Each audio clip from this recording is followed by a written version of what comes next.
ప్రభువును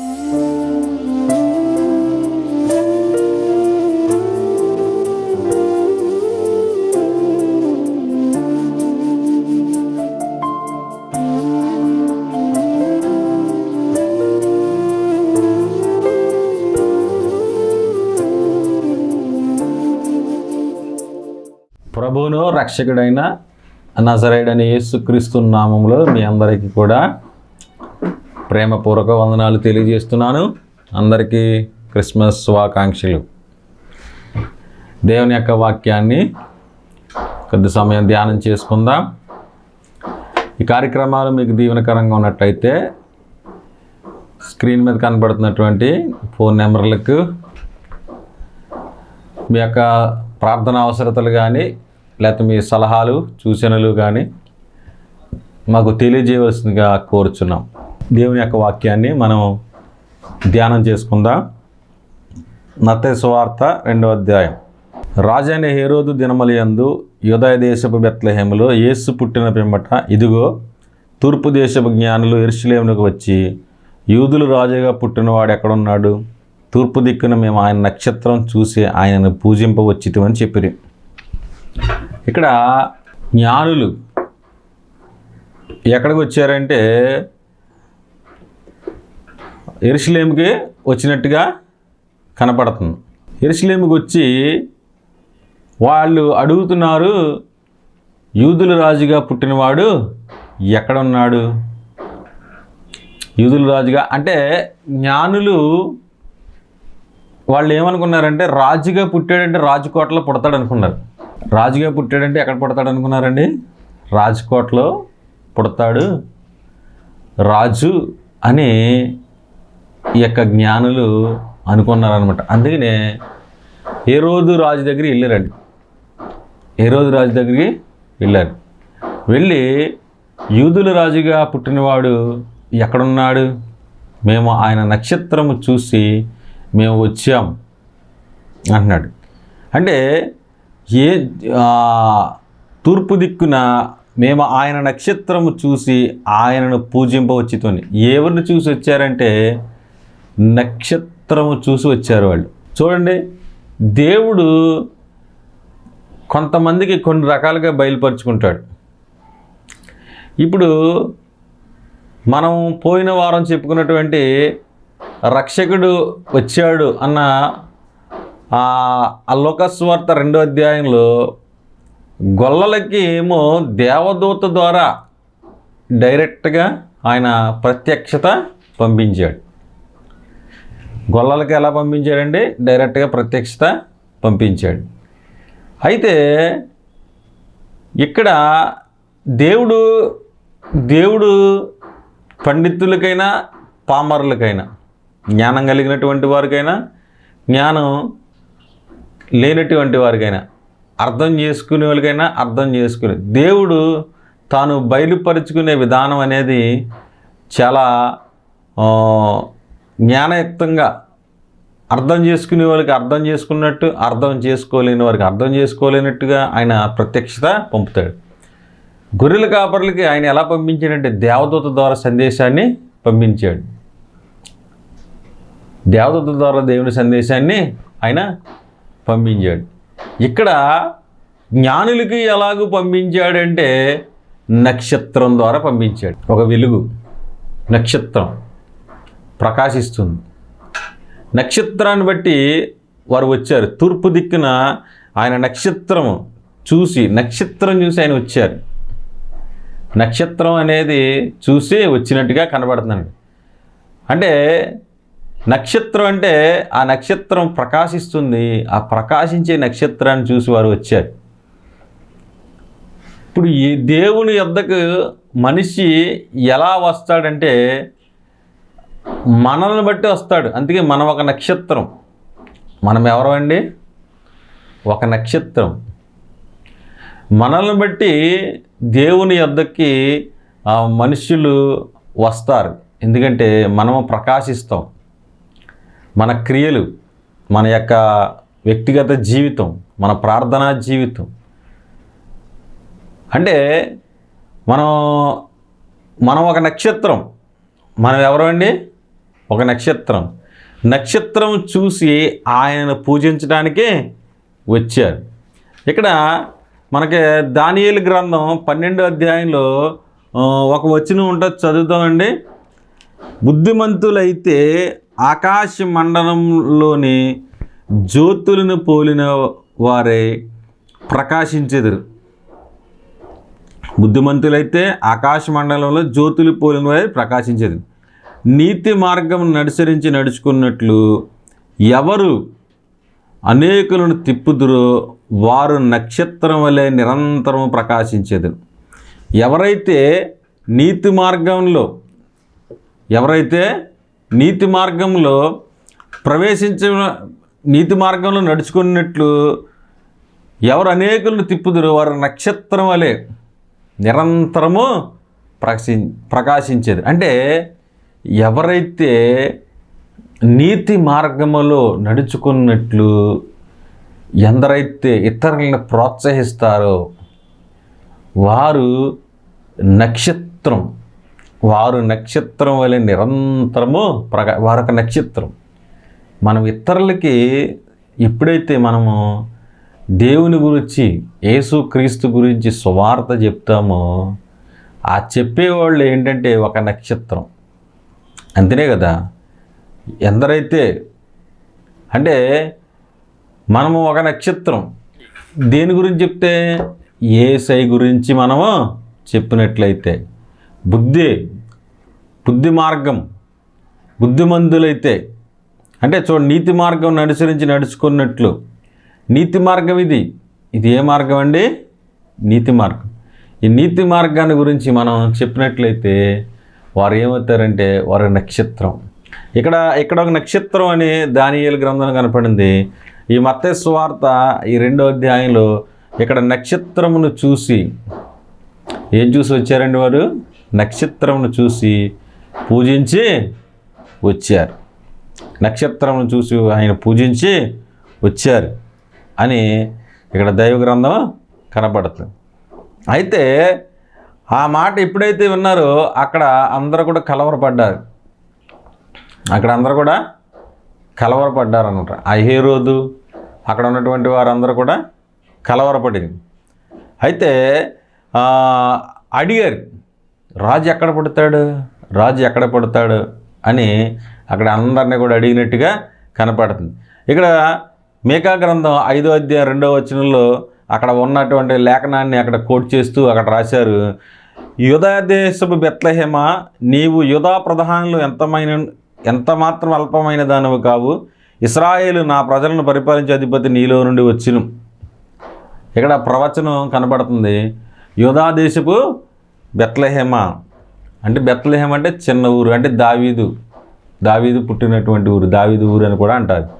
యూదా దేశపు బెత్లెహేమ, నీవు యూదా ప్రధానులు ఎంత మాత్రము అల్పమైన దాని కాదు. ఇశ్రాయేలు నా ప్రజలను పరిపాలించి అధిపతి నీలో నుండే వచ్చును అనే యొక్క లేఖనాన్ని వారు చూపిస్తున్నారు. యూదా దేశపు బెత్లెహేములో పుడతాడు, రాజు బెత్లెహేములో పుడతాడు. అంటే జ్ఞానులేమో వారు యెరూషలేముకు వెళ్ళారు, రాజుకోట అక్కడ ఉంది కదా అక్కడ పుడతాడేమో. కానీ లేఖనం ఏం చెప్తుందంటే కాదు, యూదా దేశపు బెత్లెహేములో ఆయన పుడతాడు అనే దేవుని యొక్క వాక్యము సెలవిస్తుంది అని చెప్పారు. అంతటా హేరోదు జ్ఞానులను రహస్యముగా పిలిపించి ఆ నక్షత్రం కనబడిన కాలము వారి చేత పరిష్కారం చేయించుకుని, ఆ నక్షత్రం ఎప్పుడైతే కనబడింది అని చెప్పి ఈ పరిష్కారం, ఆ కాలాలు అవన్నీ కూడా తెలుసుకున్నాడట. చూడండి, ఇందాక మనం నక్షత్రం అని చెప్పుకున్నాం కదండి. ఆ నక్షత్రం గురించి ఇక్కడ మళ్ళీ ఆ కాలం ఏంటి అని కూడా ఉంటుంది. మీరు వెళ్ళి ఆ శిష్యు విషయమై మీరు వెళ్ళి జాగ్రత్తగా విచారించి తెలుసుకునిగానే నేను వచ్చి పూజిస్తానని పంపివేశాడు. పంపివేసిన తర్వాత జ్ఞానులు వచ్చేశారు. ఆ యెరూషలేము నుంచి బెత్లెహేము ఆ నడవదగినంత దూరం, అది పెద్ద దూరం కాదు, ఒక 8 కిలోమీటర్ల లోపు ఉంటుందని అంటారు. అయితే వారు ఆ మాట విని బయలుదేరిపోచుండగా ఇదిగో తూర్పు దేశపున వారు చూసిన నక్షత్రము ఆ శిశువు ఉండిన చోటికి ముందుగా వచ్చి నిలుచు వరకు వారికి ముందుగా నడిచెను. ఇక్కడ మనం నక్షత్రంతో పోల్చుకున్నాం కదండి. ఈ నక్షత్రం ఏం చేసిందంటే మరలా వారికి కనబడింది. నక్షత్రం వారికి కనబడింది. ఆ శిశువు ఉండిన చోటికి ఆ మీదుగా వచ్చే వరకు వారికి ముందుగా నడిచింది. నక్షత్రం ఏం చేసిందంటే ఆ జ్ఞానులకి ముందుగా నడిచింది. ఆ జ్ఞానులకు ముందుగా నడిచి తీసుకొచ్చింది అనమాట. మనము కూడా అనేకులకు ముందుగా నడవాలి. అనేకులను మనం తిప్పాలి. మనం అనేకులకు బుద్ధి మార్గం మనము బోధించాలి. అనేకులను మనము తిప్పే వారంగా మనం ఉండాలి.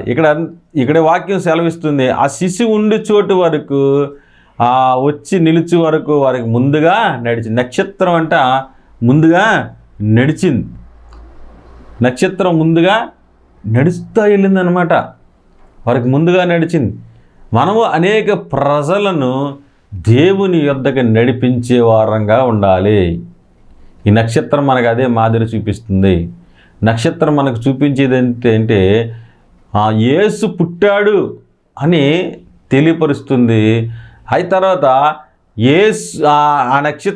యేసు పుట్టాడని తెలియపరిచిన తర్వాత ఆ యేసు దగ్గరికి ఆ నక్షత్రం మరలా నడిపిస్తూ ఉంది ప్రజల్ని, ఆ జ్ఞానుల్ని. అలాగే మనము యేసును మనం నమ్ముకున్న తర్వాత, మనము ఒక నక్షత్రంగా మార్చబడిన తర్వాత అనేకులను మనము చెప్పి అనేకులను యేసు నొద్దకు నడిపించేవారుగా ఉండాలి. అనేకులను యేసు యొద్దకు నడిపించే వారంగా మనము ఉండాలి. ఇక్కడ నక్షత్రం ఏం చేసిందంటే నడిపించింది ప్రజల్ని. నక్షత్రం ఏం చేసిందండి? ప్రజలను, జ్ఞానులను నడిపించింది.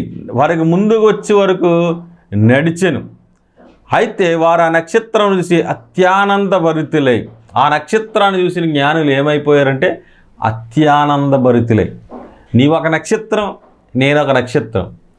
మన నక్షత్రాలు అత్యానందభరితులవుతున్నారా మనల్ని చూస్తే ప్రజలు? ఆ నక్షత్రాన్ని చూసినప్పుడు అంట జ్ఞానులు అత్యానందభరితులు, ఆనందం కలిగిందంట వారికి. అదిగో నక్షత్రం అని. అలాగే మనల్ని చూసినప్పుడు ప్రజలు వారు అత్యానందభరితులు అవ్వాలి. ఈ బాబు వస్తున్నాడరా బాబు, మనల్ని తినేస్తాడరా, లేకపోతే మనల్ని ఎలా అంటాడు, మనల్ని అలా అంటాడు, లేకపోతే మనల్ని ఏదో మన దగ్గర నుంచి లాభం ఆశిస్తున్నాడు, లేకపోతే మనల్ని ఎలాగో అని మనం వచ్చేటప్పటికి ప్రజలు సనుక్కుంటున్నారా, లేకపోతే మనల్ని చూసి ప్రజలు సంతోషిస్తున్నారా? ఈ నక్షత్రాన్ని చూసినటువంటి జ్ఞానులు అత్యానంద భరితులయ్యారట. అత్యానంద భరితులు, ఎంతో ఆనందం వచ్చింది ఆ నక్షత్రాన్ని చూసేటప్పటికి. జ్ఞానులకి ఎంతో ఆనందం వచ్చింది.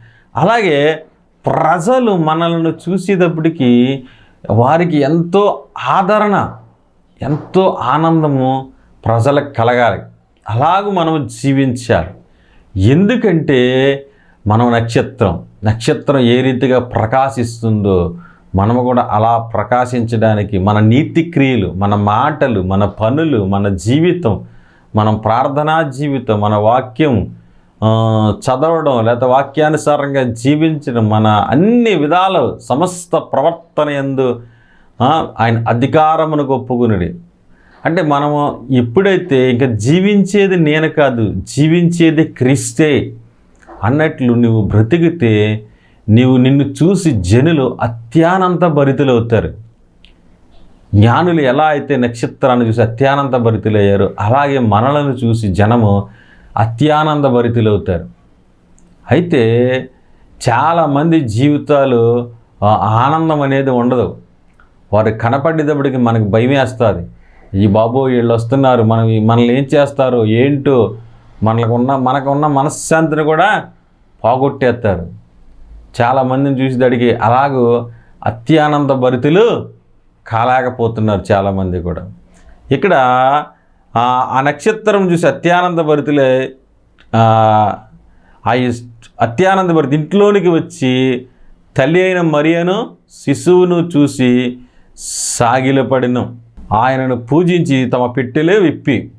ఇక్కడ చూడండి, ఆ నక్షత్రం ఎక్కడ వరకు వచ్చిందంటే యేసు క్రీస్తు నద్దకు నడిపించేంత వరకు వచ్చింది. నక్షత్రాన్ని వారు పూజించారా? లేదు. ఇక్కడ మనం సరిగ్గా గమనించుకోవాలి. నక్షత్రాన్ని పూజించారా వారు? నక్షత్రాన్ని పూజించలేదు. యేసు దగ్గరికి వచ్చారు వారు. యేసు దగ్గరికి వచ్చి సాగిలపడ్డారు. మనము ఎంతవరకు అంటే ప్రజలను యేసు యొద్దకు నడిపించడం వరకునే మన పని. ప్రజలను యేసు యొద్దకు, ఆయన మంచి దేవుడు, గొప్ప దేవుడు, నీకు మేలు చేస్తాడు, నీకు ఈ భూలోకంలో సమాధానం ఇస్తాడు, శాంతినిస్తాడు, ఈ భూమిని విడిచిన తర్వాత నీకు ఆ నిత్యరాజ్యం అయినటువంటి పరలోక రాజ్యాన్ని ఇస్తాడు, అక్కడ ఆకలైన ఎండైన లేని రాజ్యాన్ని, సువర్ణ వీధులు కలిగినటువంటి దేశాన్ని నీకు ఇవ్వబోతున్నాడు అని చెప్పి ఆయన దగ్గరికి నడిపించడమే నక్షత్రం పని. అంతవరకు తప్ప నక్షత్రాన్ని పూజించకూడదు. అలాగే మనము పూజార్హులము కాదు. మనము సాష్టాంగ నమస్కారాలు మనం పెట్టించుకోకూడదు. సాష్టాంగ నమస్కారాలు మనము పెట్టించుకోకూడదు. మనం ఎంతవరకు అంటే మనము కేవలం దేవుని దగ్గరికి నడిపించే పరిచారకులము మాత్రమే. కాబట్టి ఈ నక్షత్రము నడిపించిన తర్వాత ఇంక నక్షత్రాన్ని వాళ్ళు పూజించలేదు. కానీ వారు ఎవరిని పూజించారంటే అక్కడికి వచ్చింది ఆ తల్లి అయిన మరియను ఆ శిశువును చూసి సాగిలిపడి, శిశువును చూసి సాగిలిపడ్డారు. ఎవరిని చూసి సాగిలిపడ్డారండి? శిశువును చూసి సాగిలిపడ్డారు. మరియమ్మకు కూడా ఆరాధన చేయకూడదు. ఎందుకంటే యేసు ప్రభువారు మరియమ్మ గారిని ఒక సాధనముగా అంటే ఉపయోగించుకున్నాడు అంతే తప్ప మనము మరియమ్మకు కానీ యేసేపుకి కానీ లేకపోతే నక్షత్రాలకు కానీ ఎవరికి కూడా వారిని పూజించమని బైబిలు చెప్పట్లేదు. వారిని పూజించండి అని చెప్పడం లేదు బైబిల్. మనం ఎవరిని పూజించాలంటే నజరేయుడైన యేసును మాత్రమే పూజించాలి. ఇక్కడ ఆయనకి వారు ఏం చేస్తున్నారంటే జ్ఞానులు సాగిలపడి ఆయనను పూజించి సాగిలపడ్డారు అంటే ఆ శిశువు రూపంలో ఉన్నటువంటి దేవునికి వారి సాగిలపడి వారు పూజించారు. నక్షత్రం వలె నువ్వు ఇతరులను నడిపించినప్పుడు వారు దేవుని యొద్దకు వచ్చి దేవునికి సాగిలపడతారు. నక్షత్రం పని అయిపోయింది. ఇంకా నేనే నిన్ను నడిపించాను, నువ్వు ఆయన్ని పూజిస్తున్నావేంటి, నన్ను పూజించు అనేలాగా ఉండకూడదు. మనం యేసు యొద్దకు నడిపించినప్పుడు ఇక యేసయ్య వారు చూసుకుంటారు. ఇక మన పని అయిపోయింది. మనం కొత్త ఆత్మలను మరలా నడిపించాలి. అంతే తప్ప నేనే నడిపించాను, నువ్వు నాకు చెప్పకుండా వెళ్ళిపోతున్నావేంటి, నాకు చెప్పకుండా ప్రార్థన చేసేస్తున్నావేంటి, నాకు చెప్పకుండా బైబిల్ చదివే, నాకు చెప్పకుండా మీటింగ్ వెళ్ళిపోతున్నామని మనం పెత్తనం చేసే వారంగా మనం ఉండకూడదు. మన పెత్తనం అనేది మనము చేయకూడదు. వాళ్ళు నడిపించిన తర్వాత వారు వెళ్ళారు. ఇంకక్కడి నుంచి యేసయ్య వారు చూసుకుంటారు. ఈ జ్ఞానులు ఆయనకు సాగిలపడి నమస్కారము చేశారు. సాగిలపడి నమస్కారం చేసి ఆయన పూజించారు. దేవుడు ఒక్కడే ఆరాధనకు యోగ్యుడు. దేవుడు ఒక్కడే ఆయనకి ఆరాధనకి యోగ్యుడు అనమాట. వారిని పూజించి అంటే ఆయన వర్షిప్ చేసి ఆయన ఆయనను స్తుతించారు. ఆయనను తమ పెట్టెలు విప్పి వారు వస్తా ఊరికినే రాలేదు, పూజించడం. అదే క్రిస్మస్ ఆరాధన. క్రైస్ట్ అంటే క్రీస్తు అంటే అభిషిక్తుడు అంటే దేవుని పని నిమిత్తం అభిషేకింపబడినటువంటి వాడు. మస్ అంటే ఆరాధన, క్రిస్మస్ అంటారు. అందుకనే జ్ఞానులు చేశారు. నువ్వు క్రీస్తుని ఆరాధిస్తున్నావంటే నువ్వు ఒక జ్ఞానివి. క్రీస్తుని ఆరాధించేవారు ఏంటంటే నువ్వు ఒక జ్ఞానివి. ఇక్కడ జ్ఞానులే కదా ఆరాధన చేసింది. జ్ఞానం కలిగినటువంటి వాడు నిజమైనటువంటి ఈ భూలోకానికి శరీరాన్ని ధరించుకొచ్చినటువంటి దేవుణ్ణి ఆరాధన చేస్తూ ఉంటారు. నువ్వు క్రైస్తవుడు అయినందుకు నువ్వు సిగ్గుపడని అవసరం లేదు. నిజమైన దేవుడిని నమ్ముకున్నాను. ఆది యందు వాక్యముండును, వాక్యము దేవుని యొద్దుండును, వాక్యమే దేవుడిని. ఆ వాక్యము శరీరధారి అయి కృపాసత్య సంపన్నుడిగా మన మధ్య నివసించింది. ఏదో ఆదిలో ఉన్న దేవుడే ఈ భూమి మీదకి శరీరాన్ని ధరించుకుని వచ్చాడు. ఆయనే యేసుక్రీస్తు ప్రభు అని నీవు జ్ఞానులు ఎలా అయితే ఆరాధన చేశారో మనము కూడా ఆరాధన చేయాలి. నువ్వు దేవుణ్ణి యేసు ప్రభుని నమ్ముకున్నావంటే నువ్వు జ్ఞానము కలిగినటువంటి వాడువు. నీవు ఒక నక్షత్రము, జ్ఞానము కలిగినటువంటి ఒక నక్షత్రం. నువ్వు సిగ్గుపడని అవసరం లేదు. దేని నిమిత్తము నువ్వు సిగ్గుపడకూడదు. నువ్వు జ్ఞానులు ఆరాధన చేశారు. అంత గొప్ప జ్ఞానం వారికి ఎలాగొచ్చిందో మనకి రాయబడలేదు. కానీ వాళ్ళు ఒక నక్షత్రాన్ని చూసి వారు వెతుక్కుంటూ ఇశ్రాయేలు దేశం వచ్చి అక్కడికి వచ్చి మళ్ళీ అక్కడి నుంచి వెతుక్కుంటూ మరలా బెత్లెహేముకి వచ్చి ఆ ఇంటిలోనికి వచ్చి ఆయనను పూజించారు. చూడండి, వాళ్ళకి ఆసక్తి, ఎంత ఆసక్తి కలిగి ఉండాలి. ఏదైనా సరే ఆసక్తి కలిగి జీవించాలి, ఆసక్తి కలిగి మనం ప్రవర్తించాలి, ఆసక్తి కలిగి నడుచుకోవాలి. జ్ఞానులకి ఎంత ఆసక్తి చూడండి. వారికి అంత ఆసక్తి లేకపోతే వారు ఎలా రాగలుగుతారు? మనకి ఎందుకులే అని అనుకున్నారా? వాడు చాలామందికి ఆసక్తి ఉండదు. ప్రార్థనకి సమయానికి వెళ్ళాలని ఆసక్తి ఉండదు. ఎప్పుడో పాటలు అయిపోయి ఆరాధన అయిపోయిన తర్వాత ఎప్పుడో ఆమెననిటి అని చాలామంది వెళ్తారు ప్రార్థనకి. అలా కాదు, మనం దేవుని దగ్గరికి ఆసక్తితో వెళ్ళాలి. ఏదన్నా నువ్వు ప్రయాణం ఉందనుకోండి, రైల్వే స్టేషన్కి ఎలా వెళ్తావు? ట్రైన్ వెళ్ళిపోయిన తర్వాత వెళ్తామా? ట్రైన్ బయలుదేరక ముందే ఒక అరగంట ముందే మనం స్టేషన్కి వెళ్ళిపోతాం. స్టేషన్కి వెళ్ళిపోయి మనం అక్కడ వెయిట్ చేస్తాం. మరి ఈలోక ప్రయాణానికి నువ్వు అంత ప్రయారిటీ ఇచ్చినప్పుడు దేవుని దగ్గరికి రావడానికి, ప్రార్థనకి వెళ్ళడానికి ఎంతో నిర్లక్ష్యంగా ఉంటున్నావు. చాలామంది నిర్లక్ష్యం, ఎప్పుడు చూసినా నిర్లక్ష్యం. పోనీ ఒక ఆదివారం కాదు, ప్రతి ఆదివారము లేటుగానే వస్తారు చాలామంది. ప్రతి ఆదివారము లేటుగానే వస్తారు. పాటలు అయిపోయిన తర్వాత, ఆరాధన అయిపోయిన తర్వాత తాతీగా వస్తారంట. ఆదివారమే పని ఎక్కువ పెట్టుకుంటారు. ఆదివారమే ఎక్కువ బట్టలు ఉతుక్కోవడాలు, ఇల్లు కడుక్కోవడాలు అన్నీ ఆదివారం పెట్టుకుంటారు చాలామంది. అయితే ఆసక్తి లేని జీవితం కాదు దేవునికి కావాలి. ఆసక్తి కలిగి వాళ్ళ ఆసక్తితో నెత్తుక్కుంటూ వచ్చి మరలా యేసయ్యకి వారు కానుకలు తెచ్చారు. దేవునికి స్తోత్రం. యేసయ్యకి మరలా ఏం తెచ్చారండి? వారు కానుకలు తెచ్చారు. ఏమేం కానుకలు తెచ్చారు? ఇక్కడ రాయబడింది, బంగారము, సాంబ్రాణి, బోలమును కానుకలుగా ఆయనకు సమర్పించిరి. బంగారం తెచ్చారు, బోళము తెచ్చారు, సాంబ్రాణి తెచ్చారు. చూడండి, వాడు వస్తా దేవుని దగ్గరికి ఆసక్తితో రావడమే కాదు కానీ దేవునికి కానుకలు ఇచ్చారు.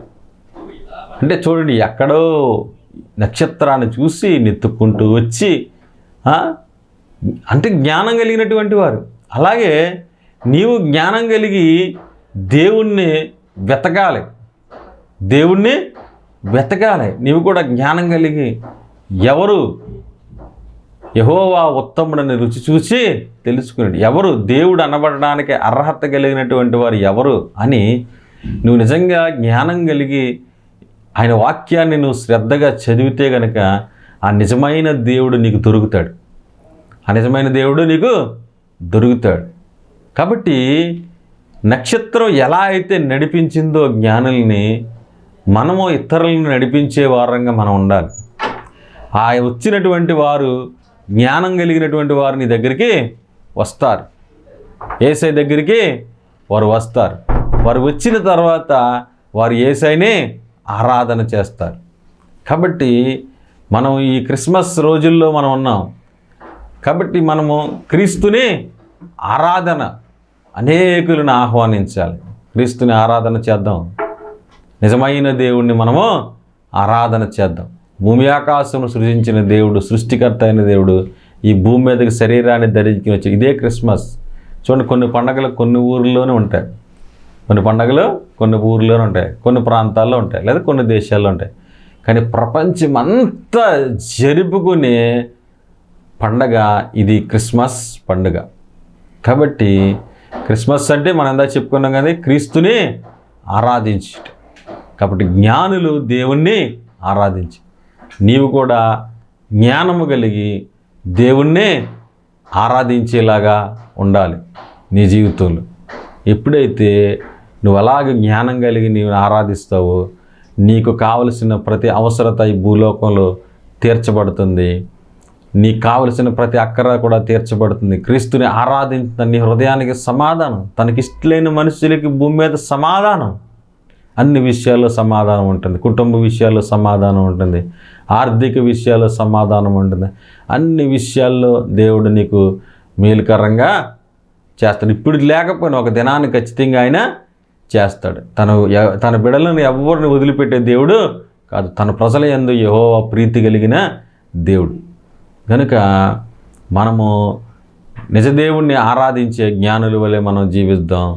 దేవుడి మాటలు దీవించునుగాక. ఆమేన్. చిన్న ప్రార్థన చేద్దాం. పరిశుద్ధుడైన మా తండ్రి, కృప కలిగిన యేసయ్య స్తోత్రాలు. ఈ కార్యక్రమాన్ని చూస్తున్న వారిని దీవెనకరంగా చేయండి ప్రభా. నక్షత్రం ఎలా అయితే నడిపించిందో అలాగ మేము కొంతమందిని నడిపించడానికి సహాయం దయచేయండి. నిన్ను ఆరాధించే ప్రతి ఒక్కరు కూడా జ్ఞానులు నిన్ను ఆరాధించారు. మేము కూడా నిన్ను ఆరాధించడానికి సహాయం చేయండి. ఈ క్రిస్మస్ దినాల్లో ఉన్న బిడ్డలను దీవించిన ఆయన అందరికీ ఆరోగ్యాలు దయచే కృప చూపించండి. ఇంకా నీవు వారి హృదయాల్లో లేనట్లయితే ఈ వాక్యం చూస్తున్న వారికి దేవా, నీవు వారి హృదయాల్లో పుట్టి నివసించేలాగా సహాయం దయచేయండి. క్రీస్తు లేని క్రిస్మస్ కాదు ప్రభా, క్రీస్తు కలిగిన క్రిస్మస్ చేసుకోవడానికి సహాయం దయచేయండి. ఈ కార్యక్రమాలు చూస్తున్న వారిని దీవెనకరంగా చేయండి, కృప చూపించి దయ చూపించమని ప్రభువును రక్షకుడు నజరేయుడైన యేసుక్రీస్తునామమున ప్రార్థన చేస్తున్నాం పరమ తండ్రి. ఆమేన్. ఆమేన్. అందరికీ వందనాలండి.